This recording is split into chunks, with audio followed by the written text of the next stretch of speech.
Does anybody else feel super awkward filming an intro? What in the world?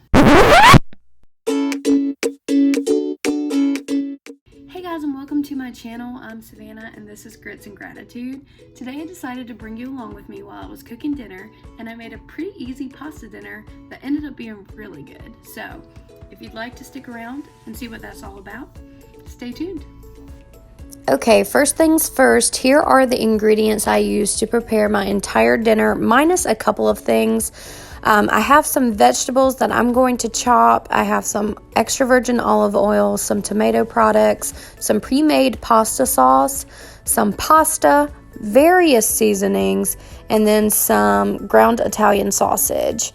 And I'm going to be using all of this plus a few other things that you will see later on in the video to complete this dinner.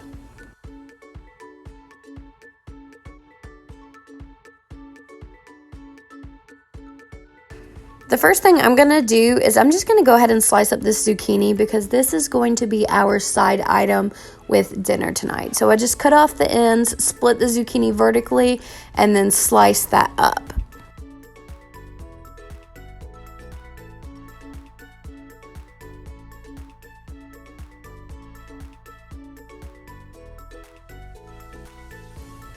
After I have it all sliced up, I'm just going to throw it in this bowl and season it. So I'm putting some extra virgin olive oil, and I'm also going to sprinkle on a bit of salt and pepper.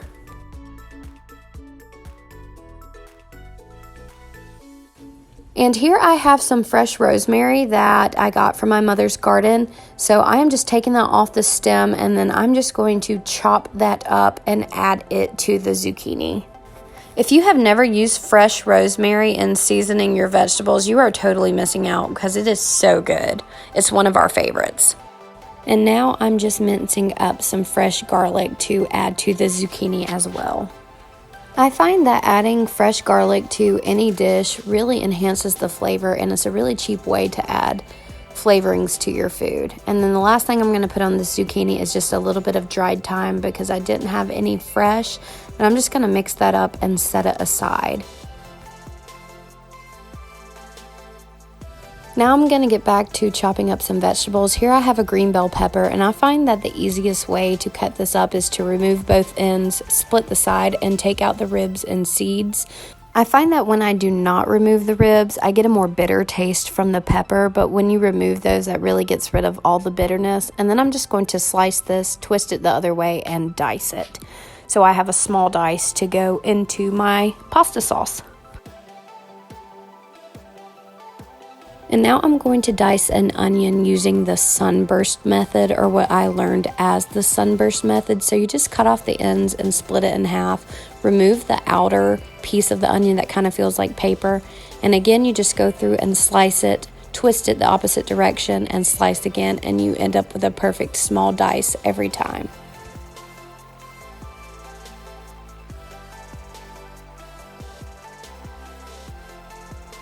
Now we are going to start building our meat sauce. So I am putting my package of Italian sausage into a pot, and you could use ground beef or ground turkey, whatever you have. And I'm just going to break that up using my meat masher that I got at the Dollar Tree.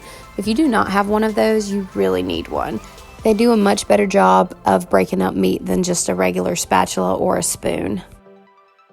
After the meat is partially cooked, I'm going to go ahead and add in my onion and my bell pepper so that it can soften as it cooks with the meat. And I just mix that around to coat it with any fat that is rendering from the meat. Surprisingly, this Italian sausage did not render much fat, so I didn't have to drain it. But if it ended up being pretty greasy, I would have drained it. And then here I am just adding in some minced garlic. I usually use a garlic press when I'm putting minced garlic into a sauce because it gets it really fine and I don't have big chunks of garlic in my sauce. And again, I'm just going to mix this in until my meat is fully cooked, and then I will start adding the tomato products. If the meat you use renders a lot of fat, you will want to drain your meat before you add in the tomato products. So I'm just adding in a can of crushed tomatoes. This is a big can, a 28-ounce can, I believe. And then I'm also going to add in a small can of tomato sauce and about a cup and a half of pre-made pasta sauce. If you didn't have any pasta sauce on hand, you don't have to put this in here, but I had some, so I decided to go ahead and use up some.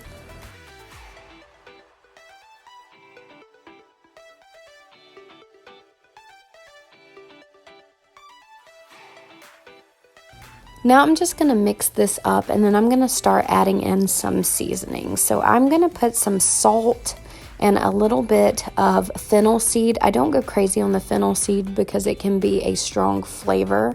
And I'm also going to add some Italian seasoning and some garlic powder and onion powder and a little bit of black pepper. And that's really all I put in here as far as seasonings while the sauce was cooking. But you could add whatever you feel like adding. I also put in a little bit of red chili flake just because I wanted a little bit of heat, but not much at all. After I added all of my seasonings, I added in a quart of chicken broth. I don't buy chicken broth, I just make mine with water and a little bit of broth base. So I added that into the sauce, and then I'm going to add the pasta directly to the sauce. I find that the pasta is more flavorful when you cook it in your sauce. So if I ever have the opportunity to do that, I always do that because it yields a more flavorful dish. And here I'm just adding some random pasta because I wanted to make sure I had a pound of pasta, and that box I had was only about 13 ounces. But I'm just going to stir that around and let it cook on low until most of the liquid is absorbed. While that's cooking, I'm going to go ahead and put my zucchini that we prepped earlier into the air fryer. It takes about 10 to 12 minutes on 375, so I just threw it in there as soon as my pasta came to a simmer, and it was done around the same time.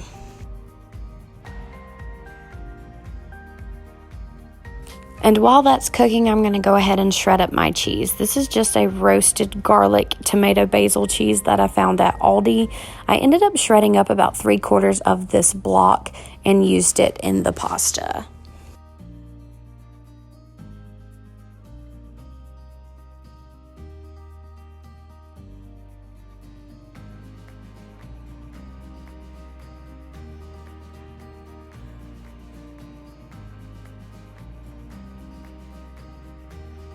And then I realized I had 3 lonesome hamburger buns in my pantry, so I decided to make some garlic bread. So I just opened these up and brushed them with melted butter, and then I went back and sprinkled them with some garlic powder, some Parmesan cheese, and a little bit of Italian seasoning.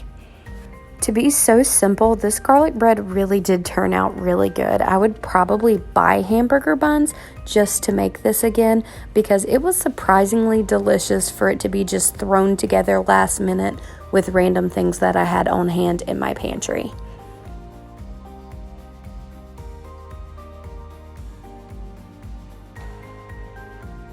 After I got it all seasoned up, I just put it in the oven on broil for about 5 minutes. Around that same time, I realized that my pasta was done, so I took it off of the heat and added in a splash of heavy cream, and I also added in some fresh herbs that I minced up from my mom's garden.